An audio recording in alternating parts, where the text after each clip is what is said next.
Hello everyone, welcome to Indian School of Physics. Guys, this is Nitin here, and today we are going to discuss a very important concept application on rotation, and it is for JEE Advanced 2026. So here is the problem statement: two cylindrical rollers, one heavy with diameter capital D, and the other light one with diameter small d, rest on a horizontal plane as shown in the figure.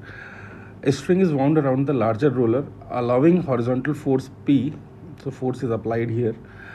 As shown in the figure, the string is wound around the larger roller, allowing the horizontal force P to be applied as illustrated. Assume that the friction coefficient is same for all contacts. So at this contact and this contact is same.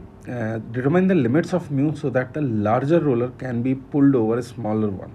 So we have to apply force like this, and so that it can go on the top of the smaller one.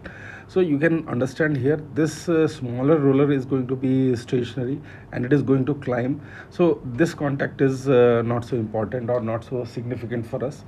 And these are the four options given here. Let's discuss. So idea behind this problem is, when we are going to apply force here, so there will be some contact forces. One will be normal reaction at this joining the which is along the line joining the two centers, and there will be some friction here also.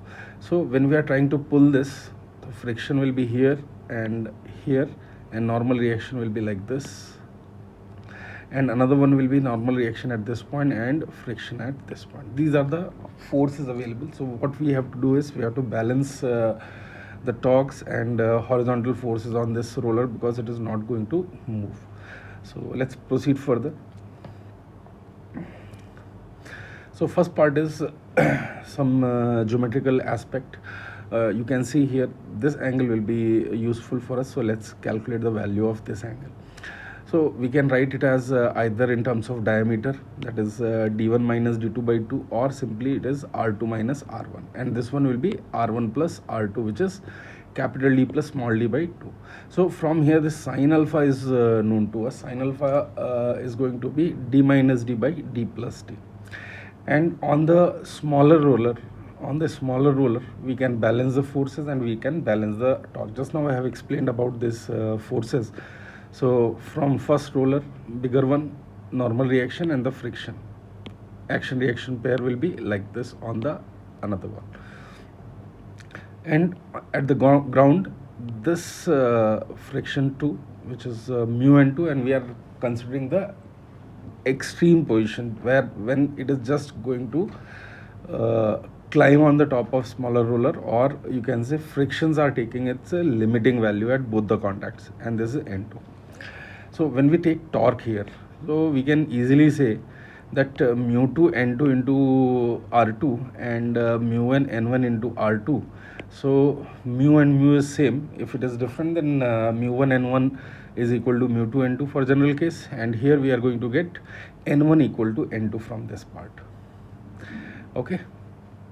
So you can see the same thing has been explained here. Sin alpha value is given, that means cos alpha is known to us, and mu1 n1d is equal to mu2 n2d, which is going to give us n1 is equal to n2.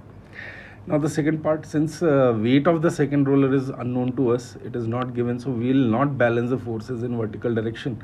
Instead, we can balance the forces in horizontal direction. We can calculate that weight as well by balancing the vertical forces. So in horizontal direction, if we balance the forces, so you can see here component of n1 will come, friction mu1 n1 will come. You can see here this angle is 90 minus alpha, so mu1 n1 cos 90 minus alpha, and this angle is alpha, so n1 cos alpha and from here mu n2, they are going to balance each other.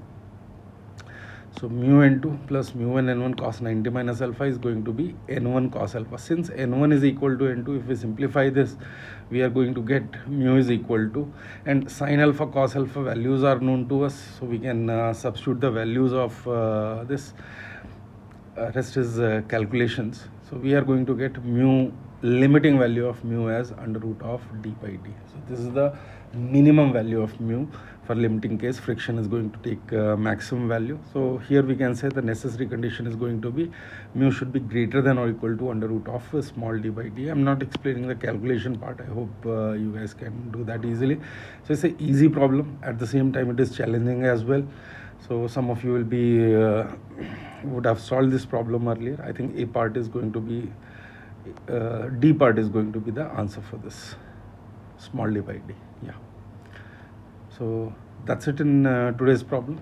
So if any doubt related to this comes, you can write in the comment section. So all the very best for your exams. Thank you. Thanks for watching this.